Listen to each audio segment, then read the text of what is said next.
bés bi tey bi ñu organisé pour stage World Hapkido stage d'arbitrage dafa nekk ci benn continuité parce que dañu organiser ay stages yu bëri doon préparer suñu championnat du Sénégal donc tey nag dañu ñëwoon clôturer suñu stage international bi nga xamante ni moom la ñu def ci année bi.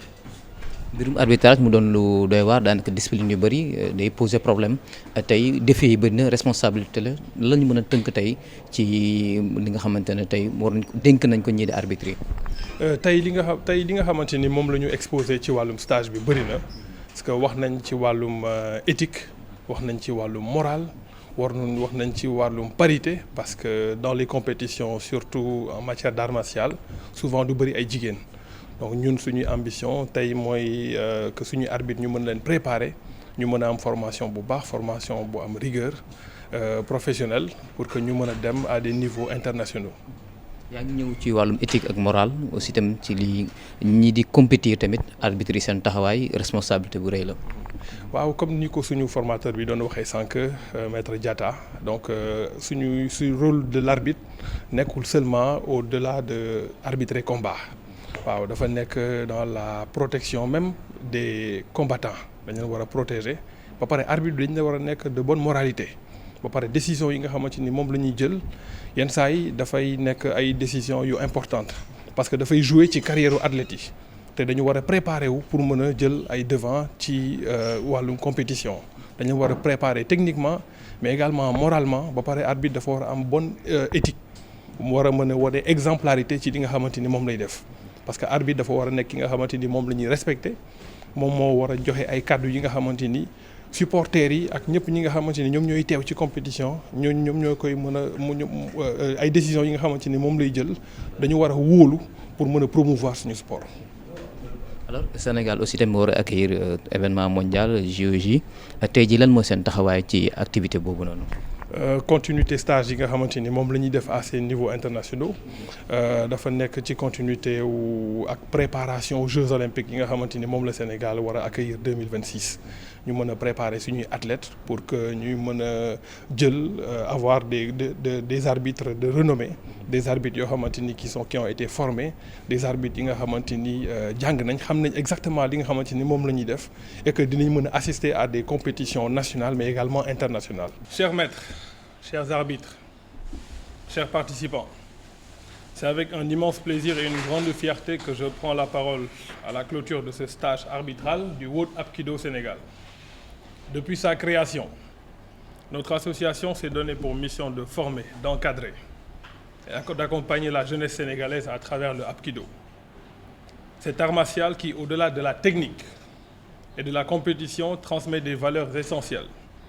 La discipline, le respect, le courage, l'esprit d'équipe et le dépassement de soi. Ce sont ces valeurs que nous voulons partager et célébrer pour toutes nos activités.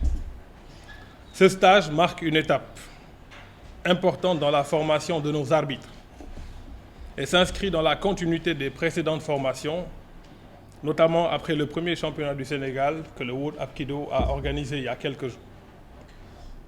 Aujourd'hui, nous venons d'écrire une page importante dans l'histoire de notre discipline. L'arbitre n'est pas seulement un technicien ou un juge des combats.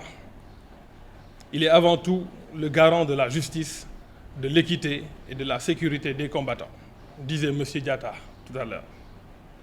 C'est lui qui veille à ce que chaque affrontement se déroule dans le respect des règles, des valeurs morales et de l'esprit du Hapkido.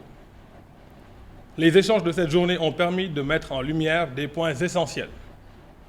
La nécessité d'organiser des stages réguliers pour renforcer nos compétences. L'importance des formations continues, des tests d'arbitrage et de recyclage permanents. La mise en place également d'un code de conduite clair, fondé sur des valeurs, la rigueur, l'éthique professionnelle, disait M. Diatta, et la responsabilité individuelle. Nous avons également évoqué la place de la femme dans l'arbitrage, un enjeu fondamental pour l'avenir de notre sport. L'arbitrage doit refléter la diversité, la compétence et la détermination de tous ceux qui servent le Hapkido, sans distinction de genre. Chers arbitres, chers maîtres, souvenez-vous que votre mission dépasse le simple cadre du combat. Vous protégez les athlètes, vous donnez confiance au public et vous contribuez à la crédibilité de notre sport par votre exemplarité. À l'approche des Jeux olympiques de 2026, notre pays doit pouvoir compter sur des arbitres formés, rigoureux et respectés. Ce stage marque ainsi une étape stratégique vers cette ambition collective. Je tiens à remercier ici tous les maîtres présents, les intervenants, les clubs venus de différentes régions, ainsi que notre modérateur, M. Papa Aliou Diatta, pour la qualité de ses interventions. Merci également à tous les participants pour leur discipline, leur engagement et leur soif d'apprentissage. Merci également aux médias ici présents ce jour. Continuons sur cette voie, celle de la formation, de la rigueur et de la passion.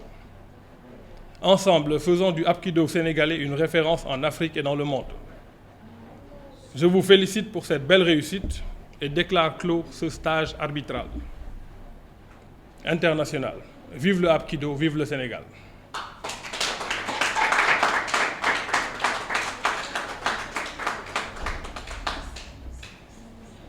Maître Diatta ñu ngi lay gërëm di la sant ci sa teewaay ci sa taxawaay parce que tey defe naa ñëpp témoigné nañ ne stage bi c'était au-delà de nos attentes parce que xaaruñu woon tout ça xaaruñu woon lii yëpp.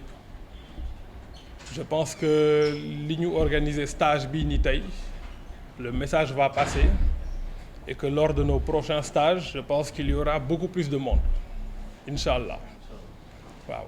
Donc tey jàng nañ dégg nañ suñuy capacité renforcer nañ ko tey on a plus confiance te ñëpp dañuy gën a joxe def seen kéemtulaay kattan pour que discipline bi yegg fi nga xamante ni foofu lañ ko bëgg a jëmale. am na foo xamante ni foofu la ñu formé ci Hapkido mais ñun suñuy ambition dépassé na le cadre du Sénégal simplement tey nous tous ici présents nous sommes les ambassadeurs de cette discipline yi nga xamante ni moom la ñuy incarné waaw ñu lay gërëm di la sant sur la qualité de tes interventions kontaan nañ ci bu baax di gërëm di sant tamit ñëpp ñi nga xamante ni ñoom ñoo jógee ci région yi am nañ fi ñu jógee du nord de Saint-Louis jusqu'à Dakar pour ñëw assister à ce stage-là te wax nga tamit leneen lu am solo mooy naka la ñuy def pour étendre suñu capacité suñu réseau à travers toutes les régions du Sénégal toutes les communes tous les départements te loolu tamit ci suñuy ambition la bokk ñu ngi lay gërëm bu baax a baax di la sant ci sa teewaay merci beaucoup. Merci.